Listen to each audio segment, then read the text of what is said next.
Ma'am, स्वागत है आपका हमारे कार्यक्रम जय हिंद में। आपका भी स्वागत है मेरे छत्तीसगढ़ प्रदेश में और आपको बहुत बहुत धन्यवाद।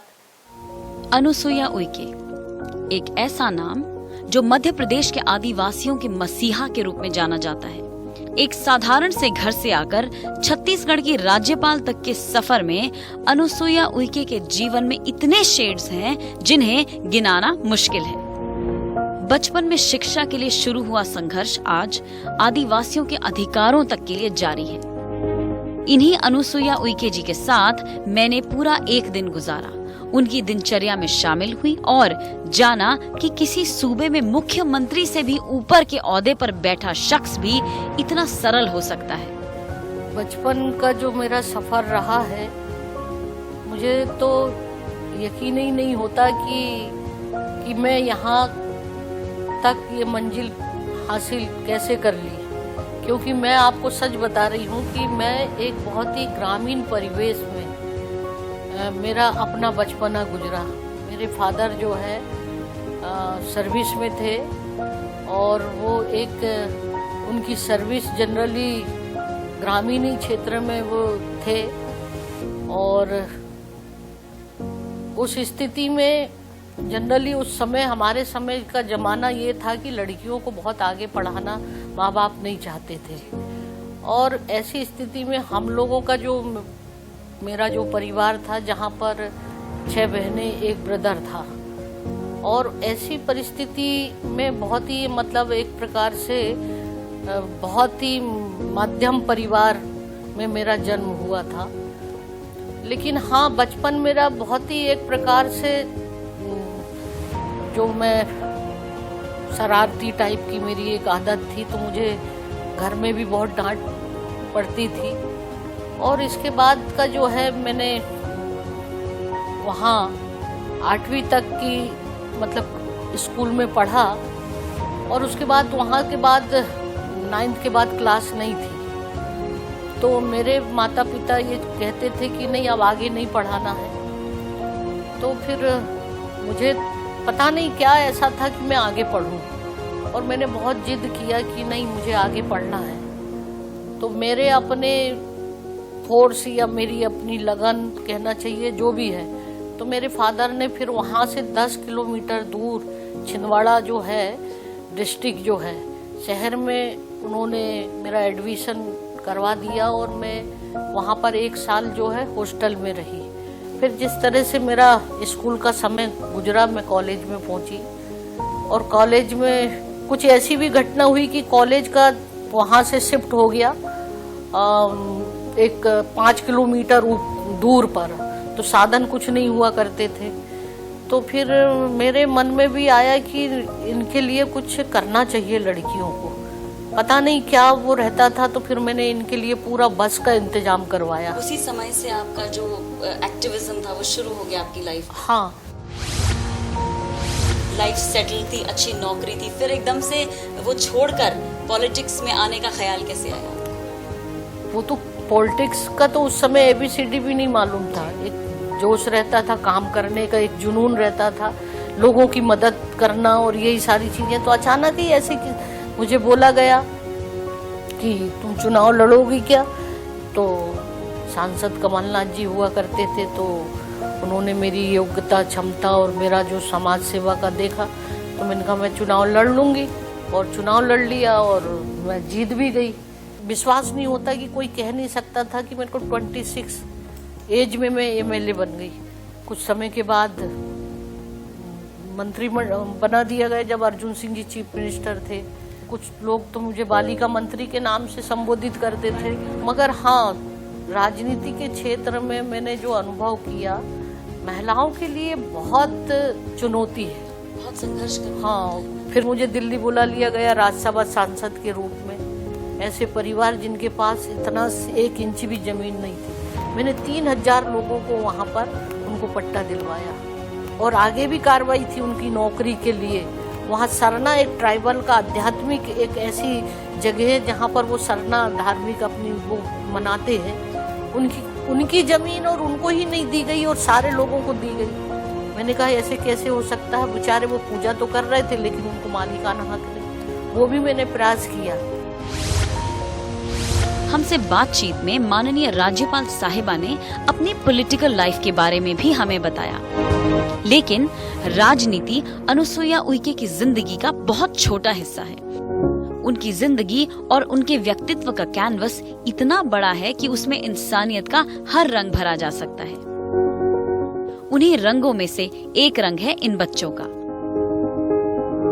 ये दिव्यांग बच्चे राज्यपाल साहिबा के सहयोग से पढ़ रहे हैं और इनके हाथ में जो हारमोनियम है वो भी अनुसुईया उइके द्वारा ही दिया गया है। और इस हारमोनियम के साथ जब बच्चे सुर मिलाते हैं तो लगता है जैसे जमीन आसमान मिल रहे हों।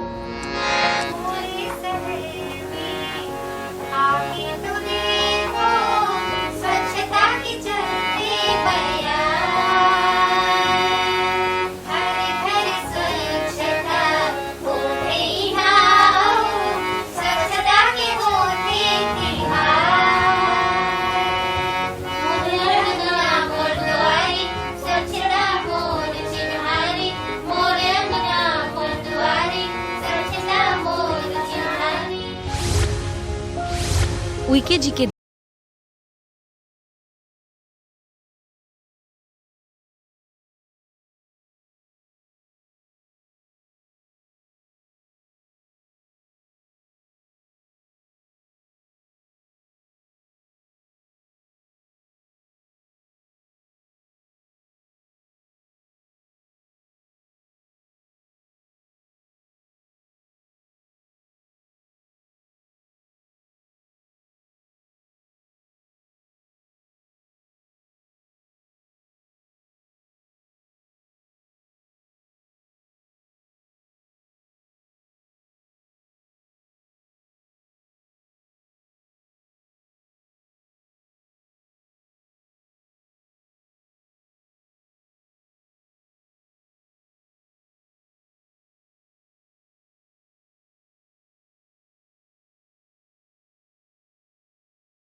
ब्रेकफास्ट में मैं रोज जो है पपीता, सेब, नाशपाती, ये मेरा वो है फेवरेट।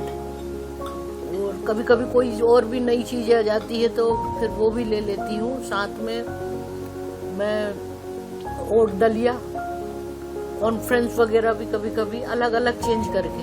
फिर आपका उसका भी चीला जो होता है मूंग दाल का, वो चीला। फ्रूट से ही शुरुआत करती हैं दिन। हाँ, मतलब सुबह ब्रेकफास्ट में वो मेरा अनिवार्य है। अनुसुईया जी को प्रकृति से बेहद लगाव है। इन्हें बागबानी का भी शौक है। कोई पौधा बड़ा होकर जी, और हमको लगता है कि यहाँ पर कोई दूसरा पौधा लगाना है जी, तो उस पौधे को मैं कटवाती नहीं। अच्छा मैम, कितना भी बड़ा हो जाए, 5 महीने का, 6 मंथ का, जी, तो मैं उसको दूसरी जगह शिफ्ट कर देती हूँ तो वो सूखता नहीं। सूखता नहीं।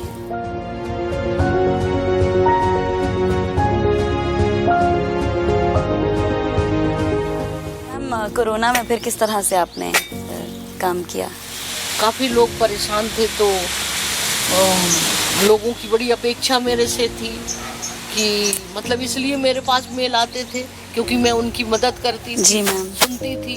जनरली क्या होता है कि राजपाल की ओर बहुत बाद में जाता है, लेकिन यहाँ लोगों को ये पता था कि अगर हम उनके पास अपना व्यथा को बताएंगे ये मेल के माध्यम तो खाली हाथ नहीं लौटाएंगी वो हमें। हाँ, तो वो सुनती है मैडम, इसलिए लोगों सीधे सीधे कहीं कोई चेन्नई का रहा, कोई बेंगलोर में रहा, कहीं पर भी हो तो लोग व्हाट्सएप के माध्यम से, ईमेल के माध्यम से, तो निश्चित रूप से मैं उनके तमाम नंबरों को भी बड़ा गंभीरता से लेती थी। मेरा स्टाफ ने पूरा सब लोगों ने, मतलब मेरे निजी सचिव से लेके एडीसी और सेक्रेटरी, सब लोगों ने, कई लोग फंसे थे छिंदवाड़ा में भी, वहाँ उनके लिए बस की व्यवस्था करवाया मैंने कोविड के समय में। कोविड के समय जैसे तेंदुपत्ता का बताया, ट्राइबल का 597 करोड़ रुपए बैंक में जमा था। 2 साल से उनका ही लाभ, उनकी ही परिश्रम का पारिश्रमिक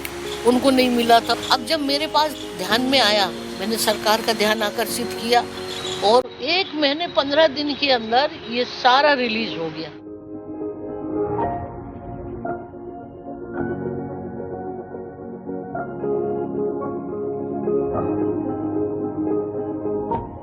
यहाँ के राज्यपाल को जानते हैं क्या? उनसे यह के आपके जीवन में क्या महत्व है उनका? बहुत महत्व है। तेंदुपत्ता का बोनस दिलाया, छात्रवृत्ति और बीमा राज्यपाल महोदय के कारनामा से। बीते रे बहुत दिन बीते, कौरव पांडव मिले आपस में, जुआ खेल रचाए, डर कपट का पासा सगुनी, पांडव राज्य हराए। बीते रे बहुत दिन बीते। एक ऐसी घटना थी जो एक सुपेबेड़ा गांव में, जी मैम, तो वहाँ करीब किडनी पेशेंट्स को बहुत दिक्कत हो रही थी। 10-15 साल से वो लोग उससे ग्रसित थे और करीब 200 के लगभग बताया गया कि वहाँ लोग खत्म ही हो रहे थे, हो गए, मगर इलाज की व्यवस्था उतनी नहीं थी पर्याप्त। बहुत सारी समस्या थी। तो मैंने सुना, फिर मुझसे वहाँ के जनप्रतिनिधि भी आए मिलने, फिर मीडिया में भी उस सारी न्यूज़ चली, तो मेरे को मन में लगा कि नहीं, मुझे जाना चाहिए। 8 करोड़ के लगभग वहाँ पाइपलाइन के लिए, फिर 11 जो है ट्रांसफार्मर जो है, और इसी तरह से पाइपलाइन ऐसे करीब 24 करोड़ के या 14 करोड़ के लगभग सैंक्शन हुआ।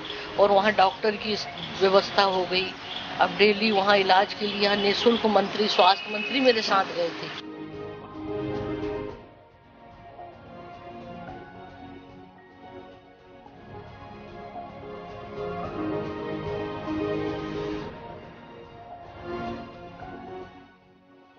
राष्ट्रीय महिला आयोग और जनजातीय आयोग में जब आप थे तो आपने बहुत काम किए उस दौरान भी, उनके बारे में भी कुछ बताएं। सबसे पहले तो ये जो है महिला आयोग में ना, मैंने शायद सबसे ज़्यादा ट्राइबल वुमेन्स को जो है, जी मैम, उनको किस तरह से अवेयर किया जाए, उनको अवेयरनेस लाना, उनके अधिकारों के बारे में बताना और उनको लीगली जो है। और दूसरी बात, एक सबसे बड़ी चीज़ है कि उनकी जो आर्थिक रूप से जो पिछड़े, जी मैम, और सामाजिक रूप से, तो उनका किस तरह से सशक्तिकरण किया जाए, जी, उनकी सांस्कृतिक, शिक्षा, इन सारे विषयों का मैंने बहुत अध्ययन किया, जी मैम। और इसको गवर्नमेंट ऑफ इंडिया, जब उस समय अटल बिहारी वाजपेयी जी प्रधानमंत्री थे, तब मैंने एक रिपोर्ट तैयार किया था छत्तीसगढ़ और मध्य प्रदेश, जी मैम, और वो रिपोर्ट को सौंपा था।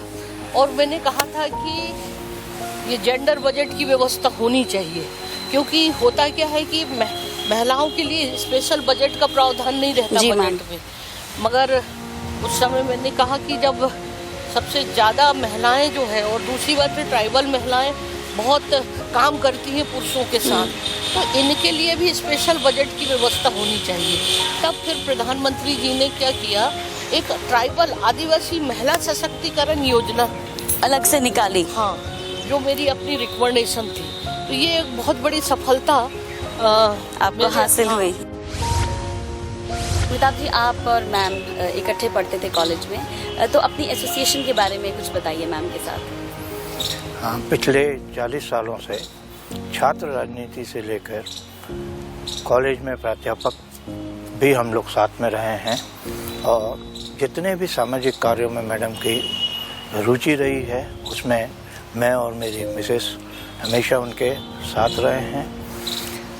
मैं एक शिक्षाविद होने के नाते इस देश के लाखों करोड़ों छात्र छात्राओं को यह बताना चाहूँगा कि एक छोटे से गांव से, एक गरीब परिवार से निकलकर अपने आत्मनिर्भर होते हुए एजुकेशन लेना और देश में आज इतने बड़े सर्वोच्च पद तक पहुंचना, ये अनुसुईया जी की सकारात्मकता है और एक सहज भाव है। उन्होंने अपना पूरा जीवन समाज की सेवा के लिए दिया है। कभी किसी पद के लिए उन्होंने अपने तरफ से प्रयास नहीं किए हैं और उनके द्वारा जो किए गए कार्य हैं उसके आधार पर ही आज राष्ट्र में करीब करीब सभी बड़े पदों पर वो आसीन रही हैं। जी, आप कितने समय से मैम को जानते हैं? More than 4 decades. More than 4 decades. So maybe from the student life? Yes, student life से जानती हूँ। कॉलेज, सेम कॉलेज में थे हम लोग। वो सीनियर थी और कॉलेज पॉलिटिक्स में भी एक्टिव थी वो। मेरे हस्बैंड प्रेसिडेंट थे, ये वाइस प्रेसिडेंट थी। Wonderful. और तब से जो जान रहे हैं तो आज तक हम उनसे जुड़े हुए हैं। तो तब की अनुसुईया जी और आज की अनुसुईया जी में कुछ फर्क नजर आता है आपको? बस ये कि आज वो गवर्नर हैं, बाकी वो वैसी ही हैं, उतनी सिंपल, उतनी हेल्पफुल, उतनी सब डाउन टू अर्थ वैसी ही हैं। सोनमणि जी, आपका एक बहुत लंबा टेन्योर जो है, समय जो है वो मैम के साथ गुजरा है as a secretary to the governor. तो अपने एक्सपीरियंस के बारे में हमें बताइए मैम के साथ। राजभवन में और विशेषकर राज्यपाल महोदय के साथ जो उनका सानिध्य में जो काम करने का, उनके मार्गदर्शन में जो काम करने का मुझे अवसर प्राप्त हुआ, ये बहुत ही मधुर स्मृतियों के साथ मैं यहाँ से निवृत्तमान हो रहा हूँ। हम सभी का ये एक ध्येय रहा कि राजभवन के बारे में एक परंपरागत जो अवधारणाएं बनी हुई है उसको कैसे तोड़ा जाए और कैसे ये लोगों का राजभवन बने। तो उस दिशा में मैडम की मार्गदर्शन में, उनके नेतृत्व में हम लोगों ने, पूरे टीम ने बहुत अच्छे से काम किया। छत्तीसगढ़ के राजभवन में लगातार मैडम के द्वारा लोगों को सुना गया, लोगों से मुलाकातें हुई और बहुत ही सक्रियता के साथ पूरे छत्तीसगढ़ के हर दिशाओं में उनका जाना हुआ। लोगों से जो कंप्लेंट्स है, लोगों का जो बातें हैं, इन सभी बातों को बहुत ध्यान दिया गया और जहां समस्याओं में हस्तक्षेप करने की आवश्यकता थी या उन समस्याओं को निदान किया जाना आवश्यक था, ये मैम के नेतृत्व में सचिवालय ने काफ़ी इसमें मेहनत किया, भागीरथ प्रयास हम लोगों ने किया। छत्तीसगढ़ 5वीं अनुसूचित क्षेत्र में आते हैं, इसमें गवर्नर का एक अहम जिम्मेदारी होती है और उनका भूमिका भी बहुत ही एक विशेष होते हैं। तो उस दिशा में भी 5वीं अनुसूची के जो क्षेत्र है उसका जो एडमिनिस्ट्रेशन है, जो प्रशासन है, उसमें भी मैडम के द्वारा काफ़ी सक्रियता से कार्य किया गया और सरकार और राजभवन के बीच में एक बेहतर तालमेल, समन्वय के साथ लोगों के कल्याण के लिए, लोगों के हित में और लोगों के समस्याओं को निदान के दिशा में एक बेहतरीन काम करने का मुझे अवसर प्राप्त हुआ। अनुसुईया उइके जी शहीदों का बेहद सम्मान करती हैं, इसीलिए अक्सर शहीदों को श्रद्धांजलि देने के लिए शहीद पार्क जाती हैं।